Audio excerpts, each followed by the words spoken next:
We can be live 4 seconds early if we want, right? Hello, hello, hello, everyone. Happy Friday. How are you? We are back today and we're going to discuss creative avoidance. That's what I call it, creative avoidance. So if you've been experiencing that, sometimes it happens just because the weather starts to get a little better. Some people call it spring fever. I call it creative avoidance because mine just happens to occur, it seems like, year round, right? All right. So today, like I said, we're going to talk about creative avoidance. And I don't know about you, but one of the biggest things that I experience creative avoidance on, and it's no secret, right? I would do just about anything except balance my checkbooks. Because there's six of them, literally. There's six of them, a whole stack of them here. So, and yes, they are on Quicken and they are on the computer, and it's really just a few clicks, and but it's just time I don't want to spend, right? And it is, and I don't know why. I would rather write a blog post, I would rather create a Facebook ad, anything but balance my checkbooks, okay? But I recently put a poll out in the group, and you can go down the news feed, and if you want to add to it what your creative avoidance was and what were you avoiding. And surprisingly, most of you said making phone calls. All right, making phone calls on your database. So I wondered why that was. Well, why is that? You guys know what to say, you know what to do, or maybe it's because um, you're really not prepared to have a long relationship with them, and that needs to have a little bit of a mind shift that could happen, right? Because I'll tell you, I'll be honest with you, I signed a listing agreement yesterday with a prospect that I had been nurturing for 5 years. Now, my philosophy is I'm going to need that business someday, right? So literally nobody gets out of our CRM unless they tell us to go to hell. Okay. So how do you sustain a relationship and making phone calls for 5 years with someone? Okay. Well, I'll give you a few little tricks that we do and that we, have over the years taken care of. Okay. So right now we're just talking about making those phone calls to your database if you're just joining us. One of the most creative avoidance things that you guys named, okay? So for example, let's look at what we do a little bit just to give you a couple of little nuggets to take away today, okay? How do you nurture a prospect for 5, 7, 15, and 20 years? I mean, today it will be easy to maintain your databases for 15 or 20 years. It wasn't when we first started. I mean, literally, we probably started our business on a Rolodex, okay? And then we moved on to a software called Act Software, where we literally had to scroll alphabetically every day to see who needed a phone call that day, right? Thank God our databases and our circles were very small 20 years ago. It was a much smaller world than it is today, okay? Today you have technology, you have email, you have, social media, of course, and you have these wonderful CRM platforms that can keep your poop in one scoop for you, right? If you let it, okay? All right. But let's just talk a little bit about, since that was the number one thing that kind of pulls everybody into a creative avoidance situation, making phone calls. So let's talk about specifically making phone calls to your database. Okay. Now let's role play a little bit, some scenarios. I don't want to get too detail oriented here. If you need a little bit of extra help, feel free to reach out to me and we can schedule a call and talk about something, that'll work out for you that will help help you a little bit more detailed. Okay. But theoretically, you should have your people coming into your funnel, into your CRM from various different sources, correct? Various different lead generation sources. They're all coming in, hopefully, to your CRM. When you welcome them in your door, you're going to have a very set up funnel and a step-by-step process for that consumer to do business with you, hopefully. Okay. If you've got a CRM, and I'm going to say this one more time, if you are working with your broker's CRM, that needs to be the very first investment that you make in yourself, and just get your own equipment. Okay. Your CRM is your book of business. All right. That is your database. I have had the same platform, iHouse, Web, and Turbo Leads, I don't know, probably 10 years or more. Okay. You do not want to have to switch platforms frequently. Okay. So just get your own that's going to be with you your entire career, and hopefully something that's going to grow with you when you branch off and create your own brokerage business. Okay. All right. So looking at your platform and your database, are you prepared to nurture these people for 5 to 7 years? Now, what is it that you can give them? Okay. Think about this. What is it that you can give them, right? That gives you a reason to call them once a month, once a quarter, depending on how hot or how cold they are. Okay. No such thing as really kind of a dead lead, right? Think about this. You are a realtor. Okay. If I say it 3 times fast, I swear I'm going to put an extra I in there, but forgive me. All right. Okay. All right. Your commodity is real estate. Your commodity is a roof over someone's head. Your commodity is dirt that we sell. Okay. So you are always going to be in demand. All right. I don't care what anybody says. You're always going to have a job. Okay. At least in your lifetime. Do you agree with that? Right. I mean, do you think that you're always going to have a customer in your lifetime, at least, right? Because you sell real estate and you help people with housing. Okay. All right. So you're always going to have something to talk about. Now, whether you catch them on their journey in the beginning of their housing journey, or in the middle, or in the end, right? If you just work with seniors, or if you work with young families that are purchasing their second home and stepping up, or if you're working with a renter that's going to someday be a homeowner, right? All renters will someday be homeowners, right? Most of them anyway. Let's put it that way. Okay. All right. I never like to talk in absolutes, but it is what it is, right? Everything's probable. That's my philosophy. Okay. So depending on where you hit or pick up an individual in your pipeline in their housing journey will determine, boom, from that point forward, that they're going to be in your world. They're going to be in your circle, right?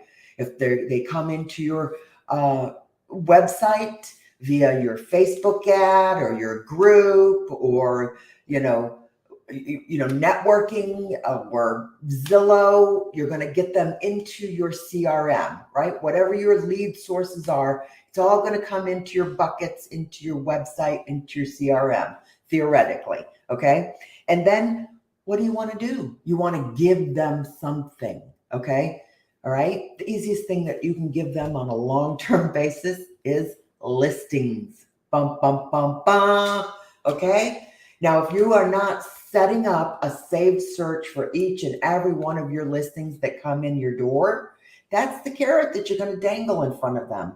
Whether they are looking to rent, typically we work with first-time home buyers. So we have attraction mechanisms that bring renters into our world. Of course, we also do property management, although we don't show other rentals, but we do have a portfolio of our own rental properties that we manage. So we do have an attraction for renters, and then we nurture them into first-time home buyers. This is our model, okay? And then we keep those people in our world. So they might start getting out rental listings from us in the beginning of their journey, right? And then when we convert them to a first-time home buyer, we don't turn off. Let me step back. The renters first for us, right?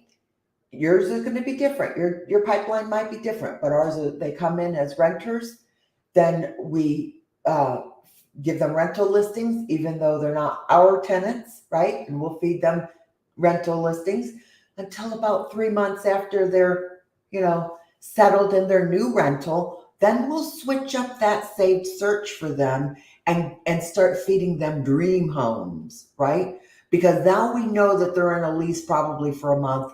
That's when we want to start talking to them and start nurturing them and start inspiring them to get pre-qualified. That's when the conversion is easier, not when they're coming in stressed looking for a rental.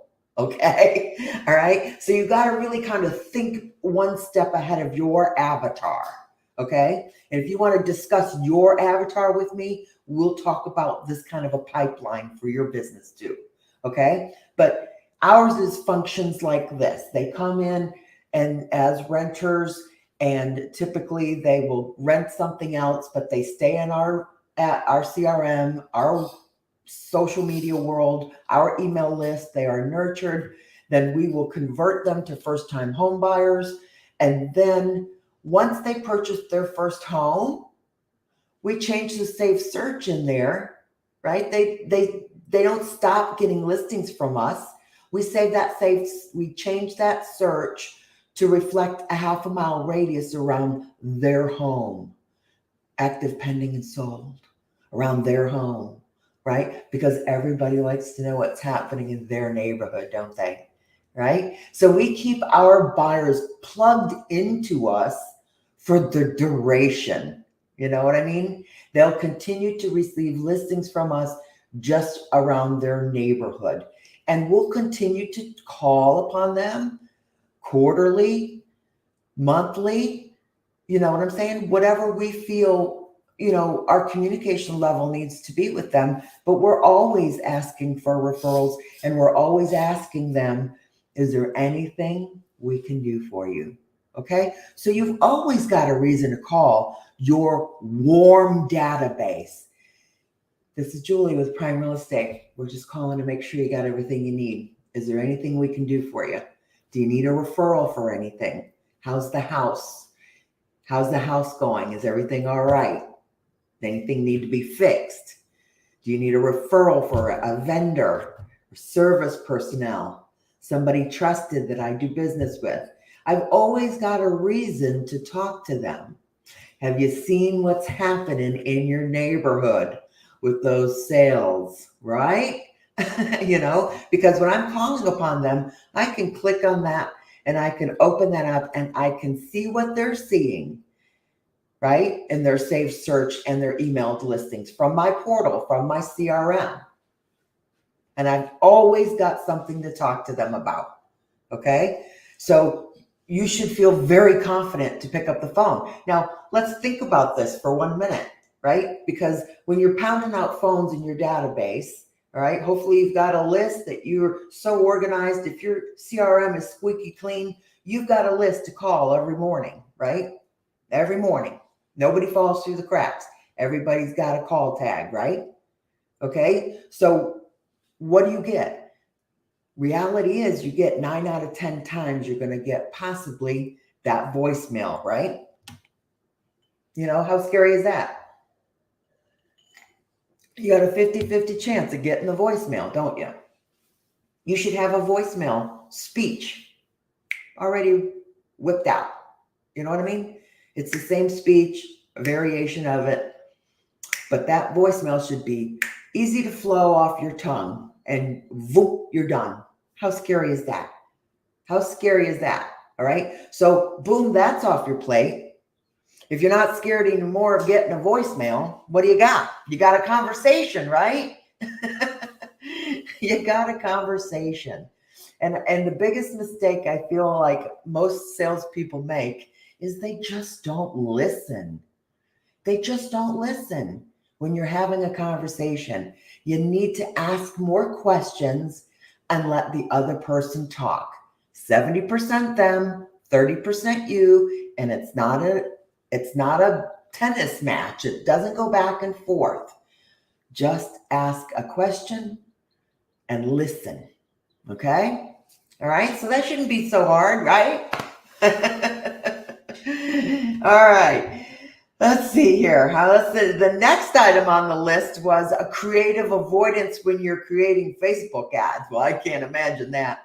Well, I actually can, because when I have a creative block, it does get a little bit hard to sit down, and write a Facebook ad, but I have a tendency to go snooping on other pages, right? And get some creative ideas. So here's another little hack I'll give you. You can go to any business page. If you didn't know this, you can go to any business page and scroll down to the page transparency section right there. Every business page has one. Click on that, open that up, and scroll all the way down to the bottom. There's a little link there that can bring you to their ad library. Okay. You can click on any business page and go to their ad library, and all of their ads will be displayed. Okay. For you for inspection. Okay. So in one place. How cool is that? You could get inspired by just going surfing on other business pages, that are in the same market, or not in the same market, but in the same niche. You're looking for somebody that kind of serves the same niche. So hopefully not copy their work, but get inspired by it. Okay. So hopefully that will help you if you've got some creative avoidance when it comes to your Facebook ads. Okay. And then how about creative avoidance when you're faced with delivering bad news to the customers? Jake and I have this thing. I usually get to deliver the good news. Yeah, your offer's been accepted. Here you go. Now you're going to be working with me, right? Jake would show property and I would be inside. Now you're under contract, and yay, I take over from here. Boom, Jake's off to the races with another buyer, right? So I get to deliver all the good news. Unfortunately, however, Jake got to deliver all the bad news. No, the offer didn't get accepted. We're going to keep looking. Let's reschedule. All right. But, sometimes when you got to deliver that bad news, the best way to do it is just to always look for that silver lining in that gray cloud. I always try to encourage the buyer, that the right house will come, and sometimes you just have to give them a little faith that way, right? All right. So hopefully that'll help you a little bit. If you have to deliver that bad news, just deliver a little faith with it. All right. Now, the next one on the poll was creative avoidance when faced with the next step to take toward opening your own brokerage business. Now, of course, I see that a lot, because I work with a lot of agents that are wanting to make that transition. They're preparing and they're waiting for everything to be perfect. Okay? You can't wait for everything to be perfect. Sometimes you just got to jump in. You just got to knock it out and get it done. Okay? Because if you wait for everything in your life to be perfect when the kids aren't around, or, when I don't know what, the longer you take to level up your business into a boutique brokerage, the less you're in control really of your destiny. So I want you to just think about it. If you are held back by something that's I'm going to do it in January. Well, let me tell you what, January's come and gone, hasn't it? Here we are in March.